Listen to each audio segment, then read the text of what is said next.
everybody. Good evening. Evening. All right, Podcast Land and American Hammers TV. We are once again the Columbus E13 back once again pre a match. We actually have a match this week. Exciting times, or not. A fairly important one. One riled suddenly in controversy. But before we get started with that, two things real quick. Once I want to say I'm super sorry to Bill and Mick. Last week, our interview section got totally effed up, and I tried to re-record it on Sunday, but we had a scheduling snafu. They had a family thing, and so we are going to get them back. I've worked it out so we can do it remotely. Truth is, I even figured out how we could get real-life Jerry remotely if he had a phone or anything, but we thought his alter ego might even be more fun to have, so we're going to go from there. Also, everybody, we want to say hello to our friend Andy Spencer. Evening. Andy is one of our guys here in Columbus. He also, for many reasons, is a homegrown West Ham fan. Is that correct? Right. That's right. Why don't you let the peeps know like where you come from and why you love the team? Well, I'm from East Ham. So I grew up probably 20-minute walk from Upton Park. Wow, that's awesome. And my dad was actually a steward, a usher. Okay. Nice. At the old stadium, of course. Mm-hmm. And he's sadly passed away since, but he worked there for years. And so the first years that I went, it was with him. I mean, he took me. Sure. And I would go hours early and watch the police dog show for a few hours before the game started. Police dog show. That's what they would. That was the sort of entertainment that was offered in the like rabid dogs just running around the street. They're not rabid. They're police dogs. Police dogs are well behaved. They jump over things, and I'm sure there are other things. The Dagenham Girl Pipers. See now, there's a cultural reference that's going to go straight over people's heads. But so it was like pre-game entertainment. Yeah. I mean, I probably had an hour and a half to usher people off of Green Street to get them into the stadium quick enough. I don't think it really got many people in, but there was something to look at for maybe an hour before the game. I would think. And my dad would be showing people to their seats, and so if somebody came in and I was sitting in his or her seat, usually his seat, then I'd have to move. But he had a good idea of where I'd be able to sit, and once kickoff came along, he'd always find us two spaces, and that's where and it was prime. Cool. It was what was C section in the old West Stand. Okay. Which were prime seats. Yeah, from what I understand, the stewards always worked if you were a steward at Upton Park, you were in this spot. Yeah. That was your employment. Oh, yeah. That's why everybody if you had a season ticket of any kind or an area season ticket, you knew your steward. Yeah. Yeah, right. He was always in the same section. So C section. C section, which is in the middle. I think it was A through E. Okay. He was in C in the middle. And it was, it was great seats. That's really cool. And then you go down at half time into the office where all of the stewards met. Yeah. Smoke cigs. I didn't. I mean, I was 10 or whatever. But smoke cigs and ate pies and, cursed their betting luck. Yeah. And moaned about the team. Yeah. And then you go back for the second half, and yeah. Sounds like West Ham. What year would this have been? Well, I was trying to think about that today, and I must have been early 70s. Right. Early 70s. Because you and I are almost the same age, right? Is that correct? I was born in 61. Okay, I was born in 65, so we're close. And I must have started going with my dad when I, 10, 12, 12 maybe, I don't know. And we went to the cup final in 75. Nice. Wow. And, by that point, I was big time West Ham fan. So it'd been a few years before that I'd been going. You saw Bobby Moore in a Fulham kit. I did, right, that time. But also, Bobby Moore in a West Ham kit earlier than that, of course. Wow. Nice. And did you go to 80? No. 80, I was just finished with school and I went to Germany. So I was gone. I was out of the country for that one. Oh. And then, and I went to school in Coventry, University of Warwick, and there was a West Ham Supporters Club there, which was kind of reconnected me, you know, because you drift away when you're a teenager, you're doing other shit, and that was kind of nice to meet up with kids. And we would go to games, all the games in the Midlands, because Coventry, you got Coventry, and they were in the First Division then, now the Premier League. Coventry, Birmingham, Villa, Wolves, Leicester, all of those teams are in that part of the world. Right. So it was quite a few. And then we, you know, for big games, we would go back down to London. And my dad could sometimes, you know, help us out getting tickets. I mean, it wasn't too terribly far. Oh, I'm sure he was like the hookup. Oh, yeah. Well, I mean, he did play cricket with the secretary of West Ham, which kind of helped. Eddie Chapman. We'll get the inside. There was a little bit of inside action. You know. And so the big games, we would go down. It's 100 miles, 110, something like that. So you are definitely in the qualifying end of what I would call an OG West Ham supporter. So I'm kind of wondering, what do you think like of our strange group here in Columbus, Ohio? Well, I mean, it's real nice to watch games with other people because for long years I wasn't able to do that. And I think I was telling you recently, or maybe it was you, Mark, when I first came, there was no football on TV. Right. The only football that How long have you been in America? Since 84. Okay. So in 84, late 80s, mid-80s, late 80s, the only football would ever be the men's national team. And they weren't that good, as I recall, at that point. But it was the only football you could ever get to see. Right. And so I do remember watching a game just because it was on, and they broke for commercial. The game's on, right? They broke, and they come back, and the announcer says, "Well, I'm sorry about that." Couldn't quite get the hang of it. There was a goal, right? And you missed it. I mean, there ain't many, and so you missed the goal. And then things got slowly better over the years. And when I was still in grad school, that's what I came here for. When I was still in grad school, the now Champions League, European Cup, was the thing because we would meet at BW3 on campus. Up on Woodward Night, not Woodward. Woodruff. Woodruff. Yeah, it's over the old place. Yeah, and it's Panda Express now.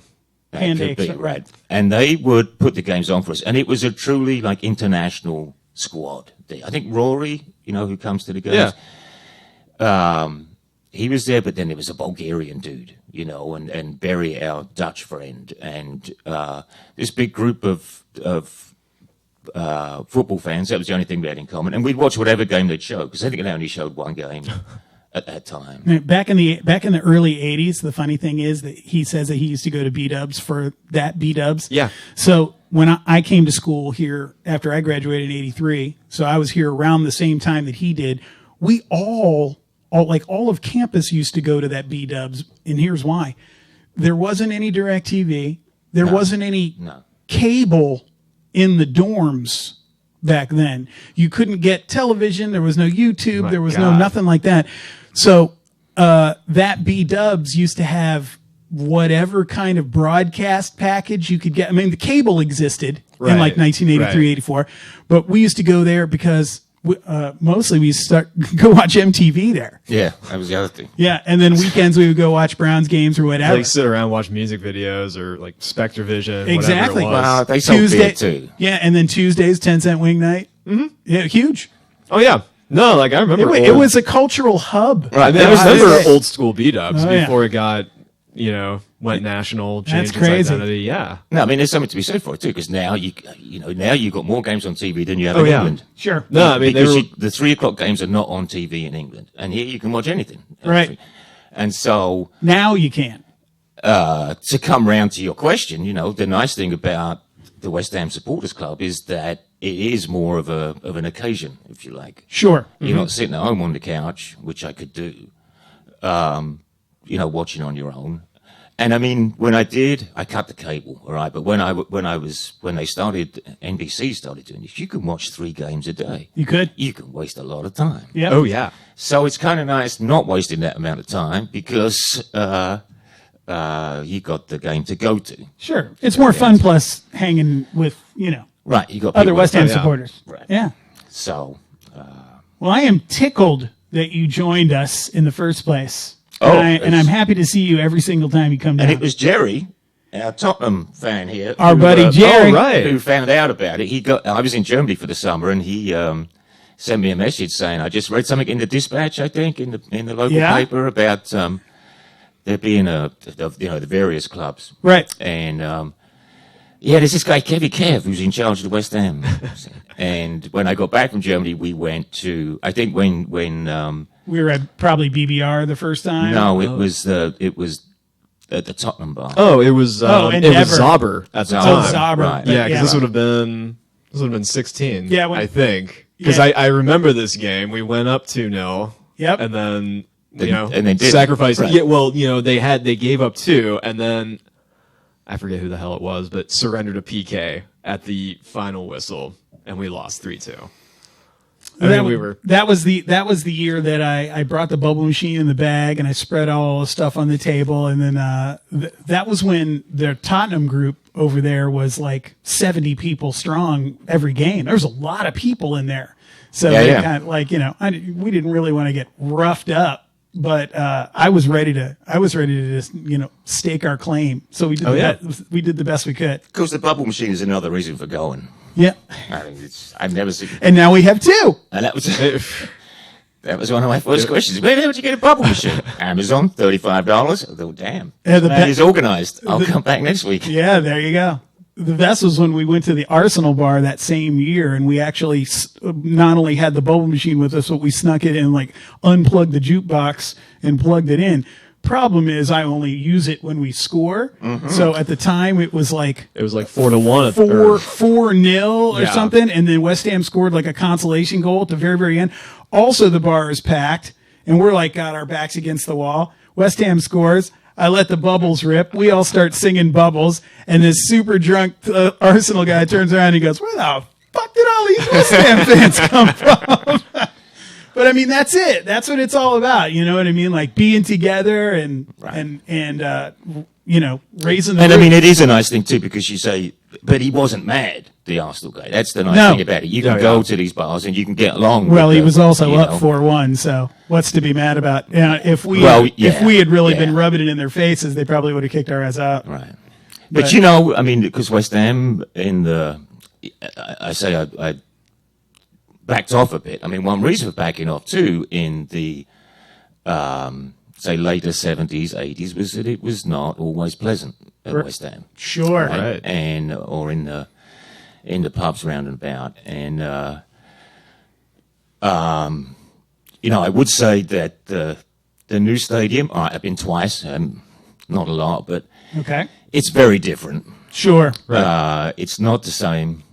And maybe we'll talk about it later on when we talk about the drop-off in form here, but it's not the same, and it's kind of too bad that that's what it's taken to quieten things down, these all-seater stadia anymore. Right.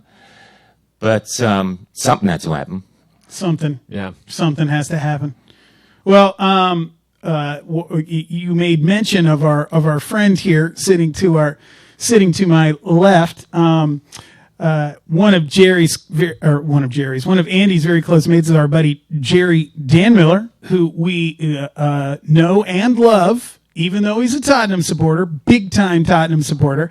We wanted to have him on this podcast, but I didn't invite him or schedule it before apparently he took a family vacation to Germany. No, it's a work thing. Oh, it's a work thing. Yeah. So he's in Berlin tonight. Right. So in his stead, we have Flat Jerry. He's probably not going to say a whole lot just because he's still in shock over the Poch news from yesterday. He's not happy. But as you can see, he's got a beer in his hand and he's got cheer in his step, and he's here. We really brought the best in him. We definitely did. Look at that smile. It is a winning smile. It is indeed. So we wanted to say hi to Jerry, and he's going to be representing for Spuds fans everywhere here with our little bit of noise tonight.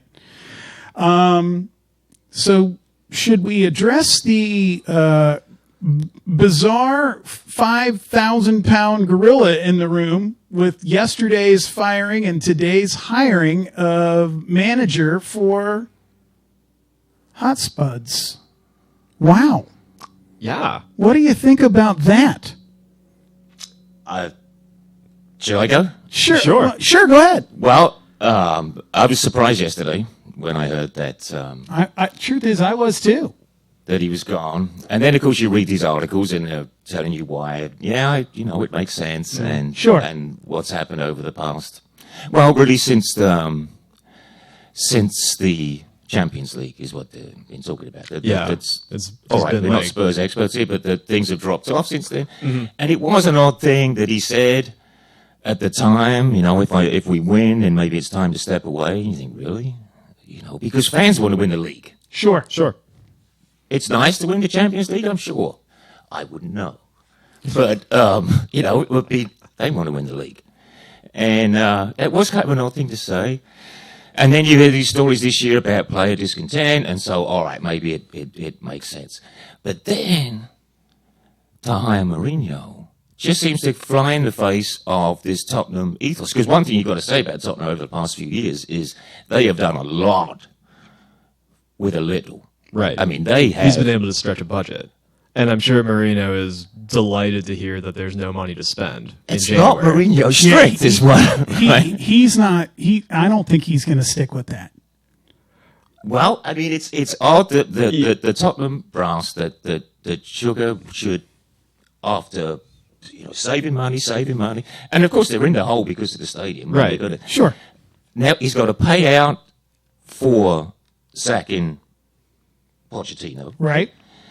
Apparently, wonder what that's going to cost. That's one thing I hadn't heard or read today. Do you think it would be as much as if Pellegrini got the sack? I'm willing to guess no. Probably not. Yeah. Probably not, because one thing that I think I read was that Pochettino was making $8 million. Yeah. This is the third highest paid coach in the Premier League. Yeah, but Mourinho's going to get 13. That's what starts to beg a belief. Right. They've saved money over all these years, and now they've got to pay out Pochettino. They're paying more for Mourinho.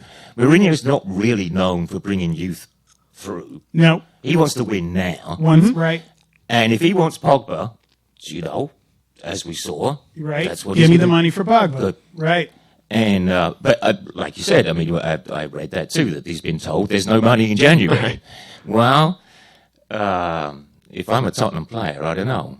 And apparently several of them are coming up. Their contracts are up. Oh yeah, well that's been cited as the reason is Eriksen Damian Rose isn't going to sign a new deal. Trying to move on these players or trying to move them off the books and then just not able to get anything going. It was why they didn't sign anybody last season. They signed 3 people. 2 of them are hurt. Right. Right. Like not any like overhaul or turnover in the squad. Right. But that said, there was a lot more hot seat speculation ahead of him. Emery at Arsenal. I mean, Southampton probably looking for a change. Ole Gunnar Solskjaer. Not to a lesser extent, but that's going to keep. Yesterday, Ole and Eddie Howe were both in the conversation before the Mourinho got announced, and I was just blown away by Poch. Yeah, I didn't think that would happen, and I'm even more blown away, I think, at the hiring of Mourinho. He's not a player guy. He seems to wreak havoc. He goes from Mr. Happy, and of course I don't remember Mr. Happy since probably Chelsea days. No. To just wreaking havoc and civil unrest in the locker room and in the front office and everywhere else he is. I mean, he throws temper tantrums. You know what I mean? And I think he has, over the course of his time, he's alienated just about every other coach team. He's burned every bridge. And if I'm a Tottenham fan, tonight, I'm not sure that I'm too thrilled about this because, I've spent all these years disliking the man. Right. Sure. And he's given me reason to do that. It's not just the usual, well, he's whatever, Arsenal coach, so I don't like him. He said things that he shouldn't have said. No, he's done things he shouldn't have done. Inflammatory for sure. And hot. Yeah, you're supposed to like it. Plus, the other thing, all right, I say that Tottenham, one thing they've done is save money, but they also played attractive football in the last few years. Right. The joke now is there's going to be 7 center backs this week. It's going to be different, that's for sure. There was all kinds of pundits today talking about like his potential lineup, and like I guess normally where he does like 5 at the back and stuff, they think that there's no way that he'll be able to do that.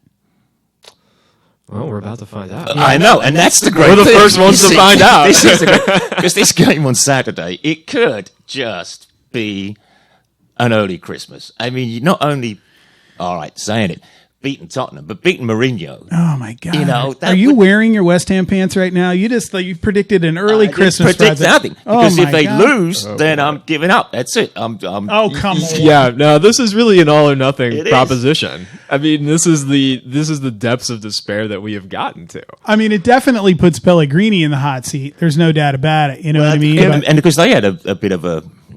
They don't see eye to eye either, right? I don't remember Marino exactly and Pellegrini don't like each other. I didn't know that. Like coaching no, they weren't in Manchester together. He was at, I think Mourinho was at Chelsea at the time. That's right. But the the opportunity, and it's sold out too. Of course, yeah, it's the Spurs, dude. It's Spurs. But it's also Mourinho now. It's just the opportunity to really lay it on him, have a very nice day is there. Right. But the opportunity also to have the blackest pre-Christmas day. Oh yeah, is also there. And now that we're in build-up stage to this officially, I don't know that West Ham as a public front got off on the right foot. There was a video on their social media accounts this morning. Oh, that's right. Welcoming Jose Mourinho to Tottenham. Did you see that? No. I mean, he texted me about it, and then by the time I tried to look, it was already pulled down. Yeah, the reaction to it was not great, predictably. I mean, what room does West Ham have to talk right now? None. When they're trying to poke the bear of this new manager. Bad idea. I mean, the first thing they start off with was when he called West Ham 19th century football. Which is not. When did that happen? Did that happen? That was when he was coaching Chelsea. Oh, okay. It was a 0-0 draw against a Sam Allardyce team trying to climb out of relegation. 19th century football. I remember watching like the first half of that game, like before having to go to work, and it was the classic hoofball style, and Mourinho was like so furious that it was a goalless draw. And, he's like, this is football from the 19th century. I couldn't have taken a Black & Decker to that wall. Oh, my God. Yeah. Just that's actually kind of great. It is, but you don't say it, Right. That's the... right. You come out and you say, well, it's difficult to break a team like that down. Right. But Mourinho has to go that one step further, and so... Right. He was always... And, I mean, the thing is... put it in the US context, maybe what we don't see here so much is that Mourinho is a constant presence in England still. Okay. Because he went from getting the sack at Man U to not that long afterwards being a pundit on TV. Yeah, he's been on TV. He had a show on like RT. And he's not the happiest on that either. Sure. And of course it gives him a platform to say stuff, which he has been doing. He apparently is also doing an advertising campaign for a betting company of some kind. They all do that. I mean, he's pretty much a betting company in football. What? Like every other shirt sponsor and every other team. Yeah, it's not Betway, is it? I don't recall. Oh, I hope not. 32 Red. Okay, is it? I don't know. Who knows? Could be one of them. The one that sponsors half the championship. Yeah. But I would think that this is one of the few times where most of the country is going to be pulling for West Ham on. Most of Europe maybe is going to be pulling for West Ham on Saturday. Well, we like that. No Good doubt. Lord.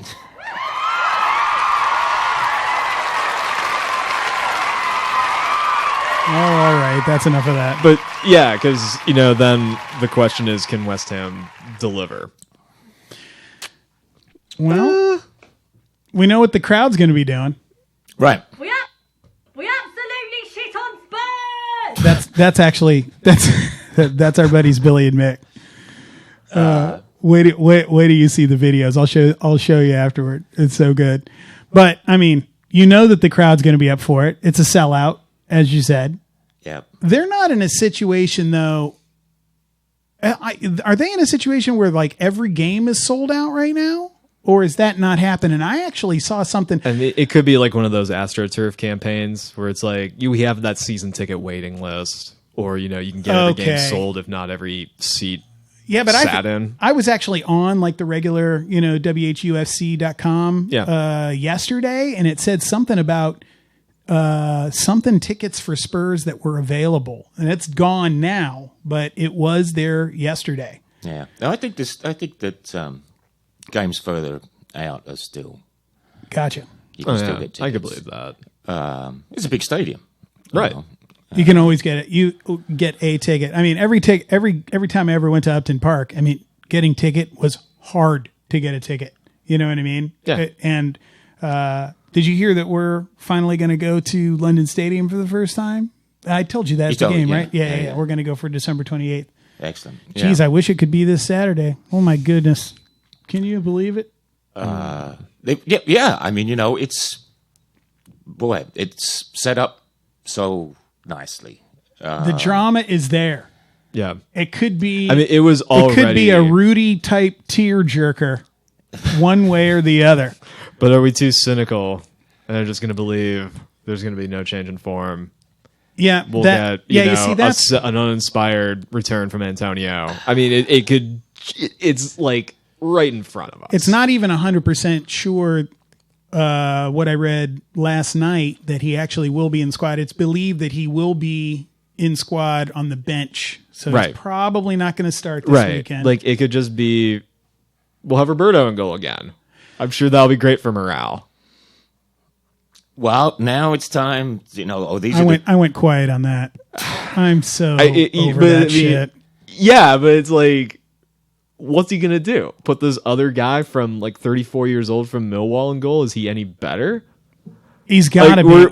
We just live in hell with this situation for the rest of the year. Martin cannot be worse. I might be. Yeah, I agree with you. Yeah, you know what I mean? I'm half crippled, and I could probably do better than Roberto. Sorry, Roberto. I don't know. It's just ugly. You know what I mean? Yeah. So, like, what do they even do? I don't know.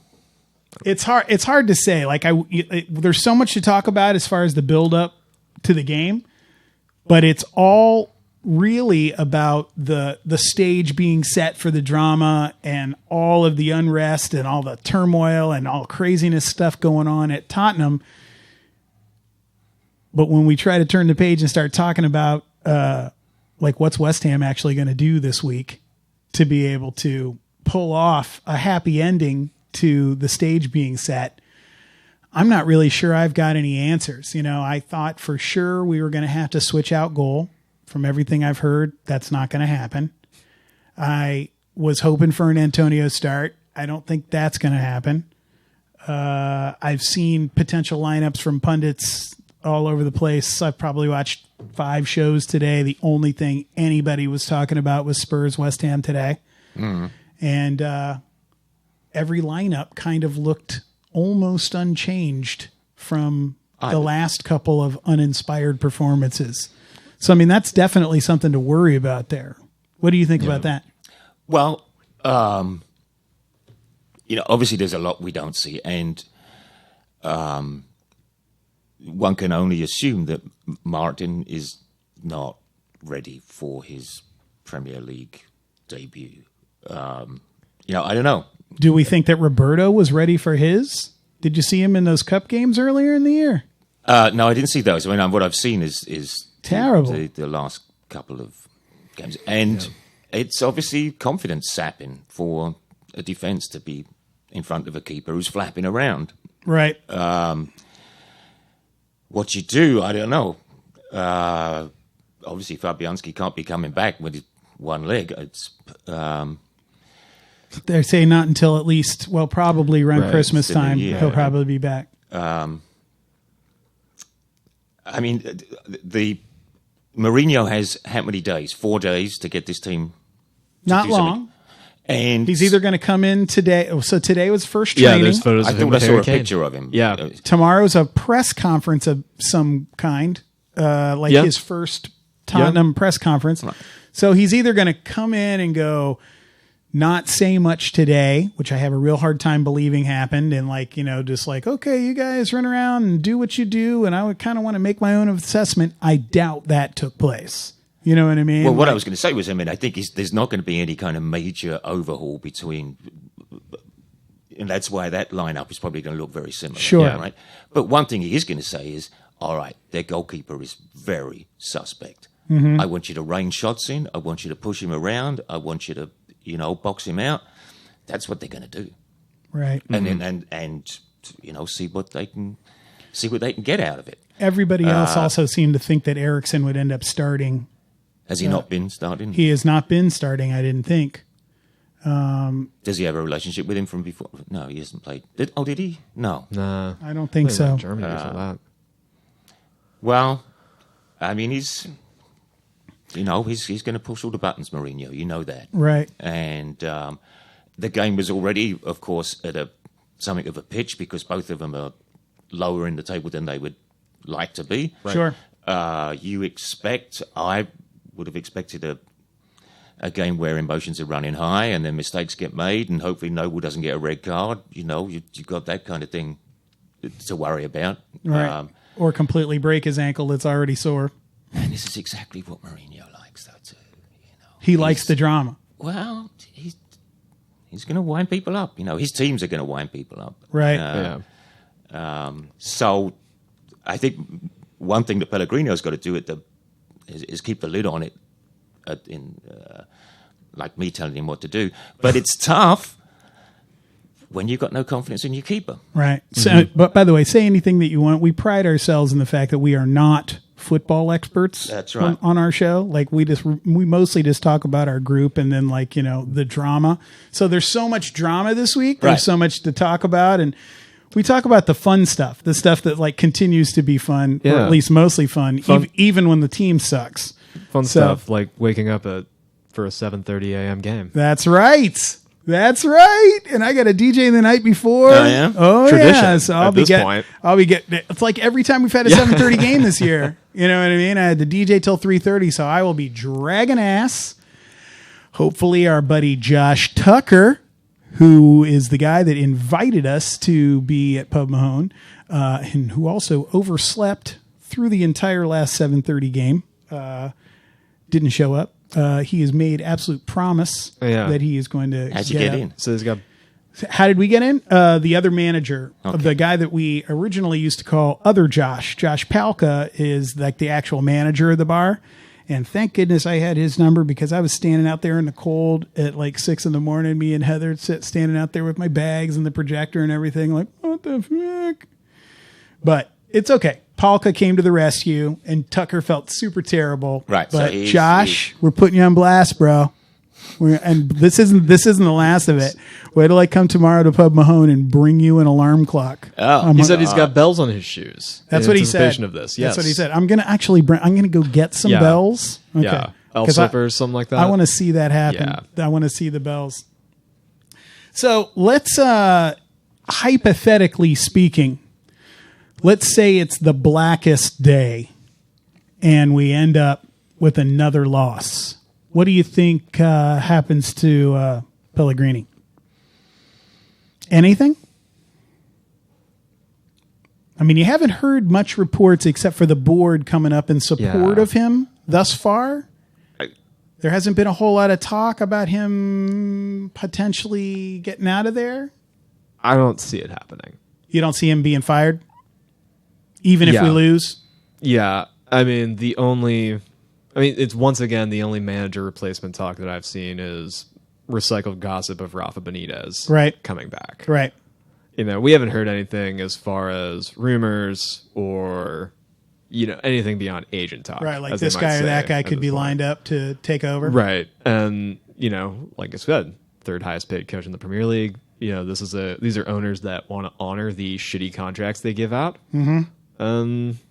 Is he the third highest? That's what I saw. Yeah, I mean, Do you think it's just because they don't want to admit that they made a bad deal? Well, they have a history of honoring these deals, right? You know, they let Andy Carroll see out his contract. I mean, nobody wanted him anyway, but right. You know, they didn't just like cut him loose, right?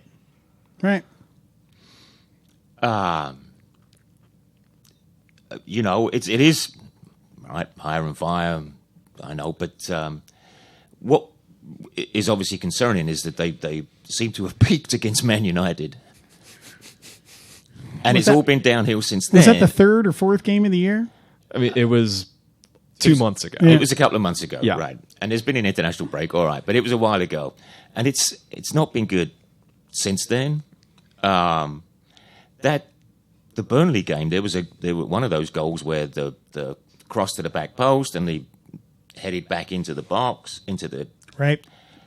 There was exactly the same goal was against Newcastle that they conceded. Yeah, you know, and when they've been terrible defending against set pieces, absolutely it's terrible. But Dyche, he must have just said, "Well, you know, we'll try it once." I mean, you know, kind of give it a shot, sure, and it worked. Yeah, that should never happen, really. Right? You know, and that is a little concerning. Well, kind of a lot concerning. The fact that he hasn't been able to arrest this slide in form. Obviously, the players.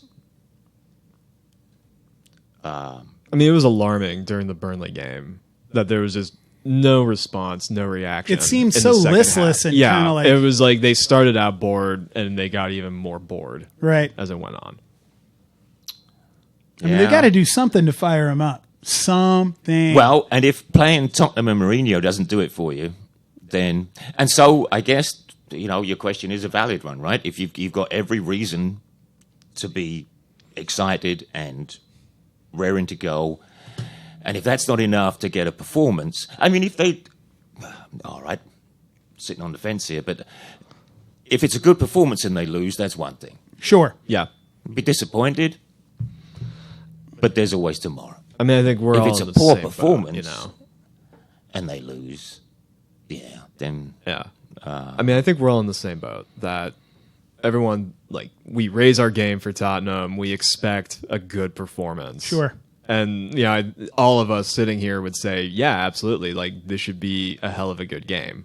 And everything of this past week has just built it up even more. Right. But we're all incredibly doubtful. More, I mean, not majority. I'm not sure I would say I'm doubtful. I'm just not confident. There's a difference. Yeah.